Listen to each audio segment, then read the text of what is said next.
Hello and welcome to another exciting episode of Mr. Anderson Teaching Math Stuff. This one is going to be on converting radians to degrees and degrees to radians. And I'm a nerd. I like talking about why stuff works and making connections to places and things.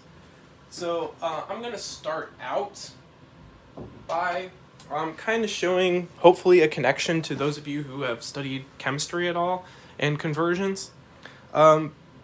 Because, when it comes to those kinds of things, let's just pick the number 37 degrees.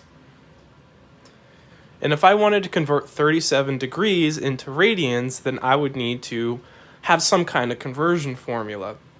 And I'm just going to do that over here. It's not super difficult. It requires knowing that in terms of units, what is equal to what. So the easiest way to think about it is one circle. How many degrees are in one circle versus how many radians are in one circle? Well, there are 360 degrees in a circle, and there's 2 pi radians in a circle. So in terms of conversions, 360 is equal to 2 pi. But once again, this is degrees and this is radians. But those numbers are considered equal. See how I'm saying that in quotations, showing that it's not actually true. But, you consider them. So if you were to go over here and use this kind of conversion thing, I would start out with 37 degrees and then kind of make this table thing, which maybe looks familiar to you, maybe not. And you would use the conversion part. Since degrees is on top, when you do the conversion, you want degrees to be on bottom. So I would say 360 degrees on bottom, and it's equal to the 2 pi radians on top. Once again, you always want the one you're trying to get rid of on bottom, because these will cross out. Just like numbers can sometimes cross out, in chemistry, units cross out. So degrees on top crosses out the degrees on bottom. Just like in math, something's on top and bottom, you can cross them out.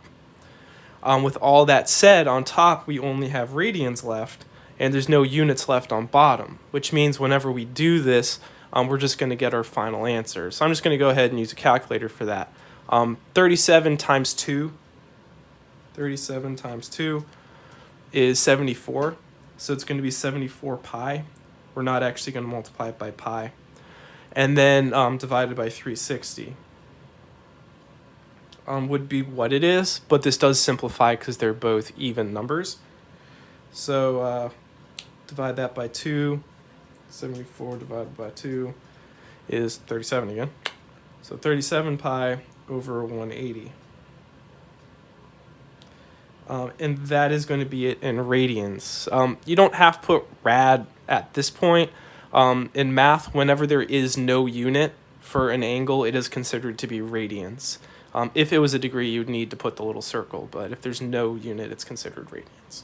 But for sake of argument, I'll still put it here. And that's how it goes. Now, that's the chemistry point. That's the whole why. That's the kind of connection thing here. But there is a faster formula that you can see perhaps right here. 2 over 360 simplifies automatically. Yes, it's true that in one circle, 360 degrees equals 2 pi radians, but it's also true that 180 degrees, which is half a circle, is equal to pi radians, which is also half of a circle, and you can use that instead. So whenever you look for a conversion formula anywhere, they don't use 2 pi and 360, they just use pi and 180, because that is just smoother. It's smaller numbers, there's going to be no reducing at the end. So this time, if I have like 60 degrees and I want to convert it to radians, then you would just multiply it by pi over 180. Which, long story would be 60 pi over 180, and that simplifies 6 goes into 18 3 times, so pi over 3. And that is the conversion. I believe formally they say the formula is something like the degrees times pi over 180 equals radians. So if you want a formal formula, that's it. You take the degrees, multiply it by pi over 180, simplify if you can, and that's it in radians.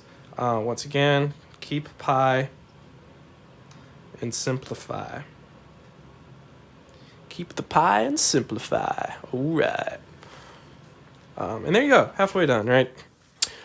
If you wanted to go the other way around, it is pretty similar. If you start with like a pi over 3 in radians, it's just the conversion formula is going to be upside down, because this time, you know, if we wanted to go this same way, we'd have pi radians equals 360 degrees.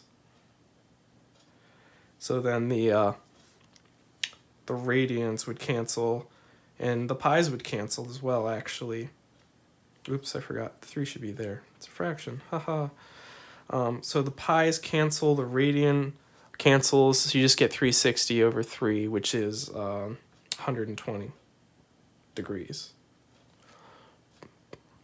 Or, you know, shorter way, you take pi over 3, multiply it by 180 over pi.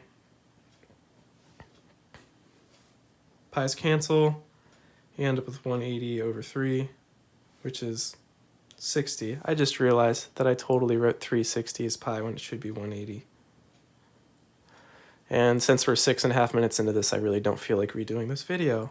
Laziness FTW. 60 degrees is the actual answer. Huzzah. I'll do another example just so I don't mess it all up again. Let's go with negative 5 pi over 7. And I want to convert it. I would multiply it by 180 over pi. So, pi's cancel. I'll do negative 5 times 180 is negative 900. Negative 900 over 7 degrees. And that would be it. I don't think 900 over 7 is going to be anything special. Yeah, I ain't writing that down. So we're going to go ahead and just keep it like that. And there you go. That's converting it. If you want another formal form of a formula, we would have this time the radians times 180 over pi is equal to degrees. And in application, the pi's are going to cancel. Technically, they don't always have to be. I technically could just say 3 radians, but we tend not to talk about that. We tend to talk about pi over 3 instead of just 3. So you'll usually have a pi canceling out that pi, especially in this course. There you go. So those are the formulas if you wanted to copy them down, or if this makes sense. Just know that the conversion is always a 180 and a pi. It's either 180 over pi or pi over 180, depending on which way you want to go. But you can just use a calculator, simplify fractions, keep the pi and simplify. Or this one, you just get something and you put the little degree symbol. But definitely make sure you put the degree symbol. Okay, thanks for watching. Hope this helps. Hope you liked it. Enjoy your day.